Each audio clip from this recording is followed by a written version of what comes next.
Hello students, every house has its own story to tell. बहुत सारे events होते हैं हमारे घरों में, कुछ इंपॉर्टेंट इवेंट्स होते हैं, कुछ हैप्पी मोमेंट्स होते हैं, कुछ सैड मोमेंट्स होते हैं। सोच के देखिए, आपके घर में भी ऐसी बहुत सारी घटनाएं हैं जिसका गवाह आपका घर खुद है। अब सोचिए उन घरों के बारे में जिसे अर्ली ह्यूमंस ने बनाया था और वो वहां पे रहते थे। हमने already caves of Kurnool and Burzahom की बात कर ली है, जहां पे हमको इनफ एविडेंसेस मिल गए हैं कि नियोलिथिक पीरियड में लोग रहते थे। चैप्टर 3 में आज हम देखेंगे अबाउट वेल डेवलप्ड सिटी। चले आते हैं part 1 of chapter 3, the story of Harappa. In the year 1872 Harappa नाम का एक रीजन था जो पंजाब प्रोविंस में था। ऑब्वियसली यहाँ पे बात हो रही है 1872 की। That means that was an undivided India. आज ये एरिया जो है पाकिस्तान में आता है। तो इस एरिया में रेलवे लाइंस बिछाई जा रही थी। तो वर्कर्स जो थे उनको बहुत सारे ब्रिक्स मतलब ईंटें मिली। उन्होंने इन ईंटों का यूज पूरी तरह से किया इस रेलवे लाइन को बनाने में। इस दौरान बहुत सारे स्ट्रक्चर्स डिस्ट्रॉय हो गए। कुछ ब्रिक रॉबर्स भी आए जो ईंटों की चोरी करते थे और उन्होंने काफी लार्ज क्वांटिटी में ईंटों को यहां से चुरा लिया। लेटर ऑन इन 1920 ये जो साइट था इसको एक्सकवेट किया गया क्योंकि यहां से कॉन्टिन्यूअसली ईंटें निकल रही थी और वहां पे मिले सबूत एक ओल्ड सिविलाइजेशन के।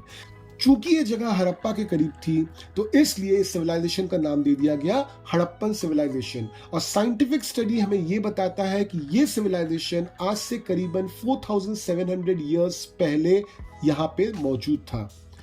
मैप को देखिए, यहाँ पे जितनी भी जगहें आपको दिख रही हैं इन सभी जगहों पे एक्सकवेशन किया हुआ है और सभी जगहों से हमको एविडेंस मिले हैं अर्ली सिविलाइजेशन के। आर्कियोलॉजिस्ट्स बहुत आश्चर्य हो गए थे कि इन जगहों पे जो सिटीज थी ये काफी ज्यादा प्लान थी। सिटीज को दो भाग में डिवाइड किया गया था। वेस्टर्न पार्ट थोड़ा सा छोटा था मगर एक ऊंचे जगह पे बनाया हुआ था। इस जगह को बोला जाता है सिटाडेल। सिटाडेल में कुछ स्पेशल बिल्डिंग्स हुआ करते थे, जैसे the great bath which was found in Mohenjodaro. ये ग्रेट बाथ जो है ये एक मैन मेड टैंक है जिसमें बहुत सारी सीढ़ियां हैं और इन सीढ़ियों से हम नीचे की तरफ जा सकते हैं। नीचे जाएंगे तो हमको चारों ओर रूम्स मिलेंगी। वाटर इस टैंक में लाया जाता था पास के कुएं से। आर्टिफिशियली इस वाटर को प्रॉपर प्लान ड्रेन से निकाल दिया जाता था इस पर्टिकुलर टैंक से। ये टैंक में भी किसी तरह के रिलीजियस एक्टिविटी या स्पेशल ओकेजन के लिए यूज किया जाता था। अगर हम बात करें दूसरे सिटीज लाइक कलीबंगन और लोथल की, तो वहां पे हमको फायर ऑल्टर्स मिले हैं। ऐसी जगहें मिली हैं जहां पे आग लगाई जाती थी। तो might be they were used for some religious activities. अगर हम मोहेंजोदाड़ो, लोथल और हड़प्पा की बात करें तो यहाँ पे हमको एविडेंस मिले हैं बहुत बड़े स्टोर हाउसेस के, जहां पे हो सकता था कि उन दिनों ग्रेन्स को स्टोर किया जाता था।